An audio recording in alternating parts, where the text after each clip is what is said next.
To this point, we've talked about the three systems and how the stress gets stored in our bodies, and you also talked about restructuring those systems. I'm just wondering if you could share with our audience, what are some ways that we can restructure these systems? Yeah, perfect. So let's start with the musculoskeletal system.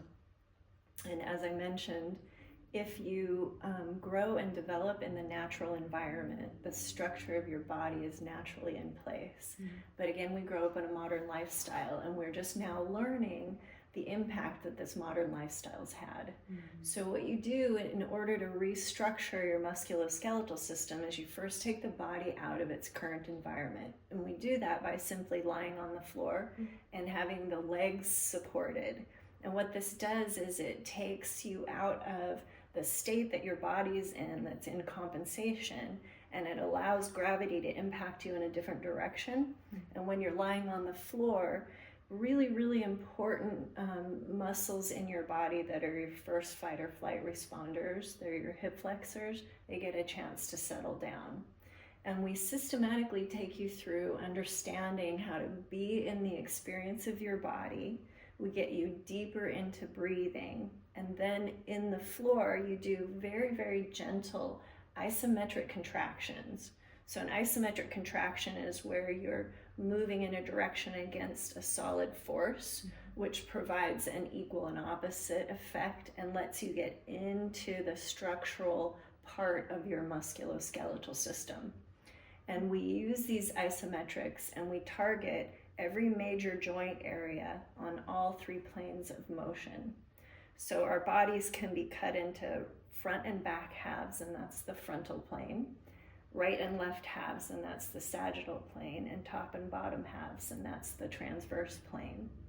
Now, when you do isometrics on every plane of motion at every major joint, you're now reintroducing the balance and the integrity that would have been there had you grown up in a natural environment instead of a modern environment. And when you get off the floor after this practice and you stand up, you're truly in a whole new body experience. And people say things like they feel more grounded. A lot of people say they feel like they've just had a massage. Mm-hmm. And a lot of people mention how more stable they feel in the core area of their body. Mm-hmm. And so that is basically the gist of how you approach restructuring the musculoskeletal system. And it's a building thing. The first time you do it, it gets you more neutral, and the next time you do it, it's even more and even more. Mm-hmm. I just look at her posture. I mean, you can just look at your posture, and your skeletal system looks perfectly aligned to me. I mean, I have no experience in identifying that, but don't you agree, Anna? Just the way she holds herself, and because you've been doing this work for over 30 years. So yes, I think after all of those years, you can definitely see it on your body and how the changes that, I've known you for a while, Carolyn, too, and you've always looked amazing, but I have a feeling that this is part of the reason. Yes, and I didn't start out this way, by the way. The whole reason I got into this, when I started, I had both my knees were knocked. I had a concave sternum. I had my shoulder elevated so much. I really was not great at anything that had to do with body, like sports or any of those kinds of things. So yes, and people stop me when I hike. They stop me and they just ask me questions like, the way that I move is different than the way other bodies move, because I put the structure in and have been balancing these other systems that we're going to talk about soon. But yeah, and it feels really good. I mean, I'm just so grateful, because I could be dealing with a lot of really painful issues still if I hadn't found this. Yeah, so what are some examples that maybe some of our audience members may be typically notice that they're out of their skeletal system is out of balance? What are some things that people come to you? Well, most people, many people are dealing with symptoms in their backs. That's a major area. Shoulders, hips. I mean, really, there's knees, ankles, and all of the symptoms. Any musculoskeletal system that anyone's dealing with relates to their structure being out. Even if you've had an accident, like been in an accident, the ability for your body to heal goes way up when all of the musculoskeletal system and the other systems are in balance. And now we're targeting women who are in midlife. So a lot of my friends are getting like knee replacement surgeries, things like that. Is that also something that they could practice to get back in alignment? Yeah, absolutely. First of all, if all of these replacements caught at a reasonable time could be completely avoided. I've helped lots of people not have to have replacements, but if you are at the point where you're going to have a replacement, you want to have your body ready to heal the way that it could. And when you set up the structure before the surgery, and then you jump right back into putting that structure in alignment and balancing the other systems, you're really turning on the body's natural ability to heal from anything. Okay. How about afterwards? Yes, exactly. Afterwards, yes. Afterwards, you can really start to build the strength that you've been wanting, that maybe your knee has been in the way of, or your whatever part of your body has been in the way of. Okay, that's great. Yeah, it is. I think a lot of our listeners will that'll resonate with people that have issues, with their bodies, because as we get older, we're trying new things sometimes, like pickleball. Yeah, pickleball. And you can, you can really hurt yourself if your body's, not in that perfect alignment. So yeah, and we are talking about we're working with a group of women who are in that place where we're kind of older. Older. Yeah. We are getting older. Yeah. Women of a certain age. There's so much aging that we're accepting, and aches and pains, and slowing down and limiting the kinds of things that we do. And you really don't have to do that. In fact, I always think of this, balancing these systems, as really the true fountain of youth. Oh. And like, how cool to be knowing what you know from a lifetime, and now also having your body be able to keep experiencing life the way that you want to.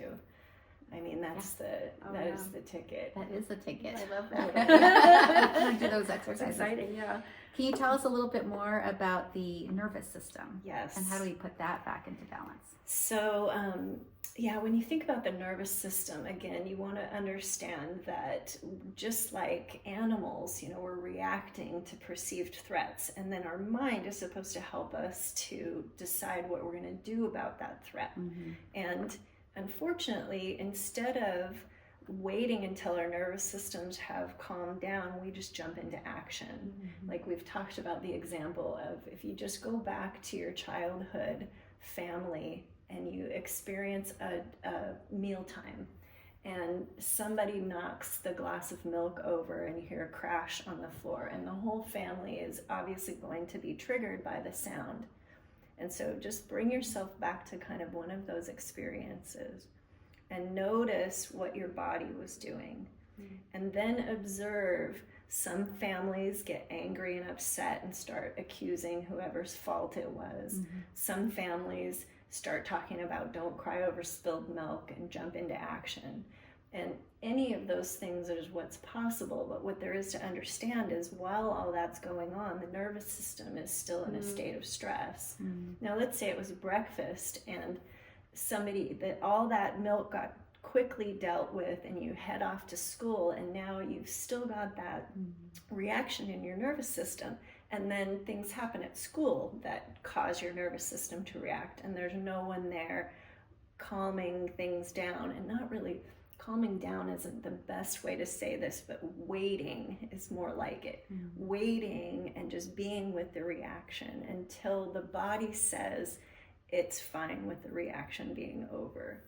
And this is the way that you start to understand yourself better, by being in your body and feeling your nervous system as you would do on the floor in this routine. So it would be part of this routine. And while you're on the floor, your actual nervous system gets to calm down from all that's happened in the last few days. And even possibly when you're on the floor, you're getting into bringing it back into integrity from past experiences. I love this. Otherwise, we're reacting from a sense of the stress, right, that our body's feeling. Yes. So what we're saying to people, it's just because we're feeling that stress inside, and what we're saying outwardly is triggered is what we're saying is because of that stress in our bodies, right? Yes, exactly. Yeah. So your those slug bugs we talked about earlier, and these reactions. So wherever you are and whatever you're doing is your past experiences are speaking in the unconscious way. Like you could be saying to somebody something like, I'm not upset with you right now, and yet they're feeling all of your upset, right? You're trying to say something that's more adult and is in your mind considering what you want to say or do.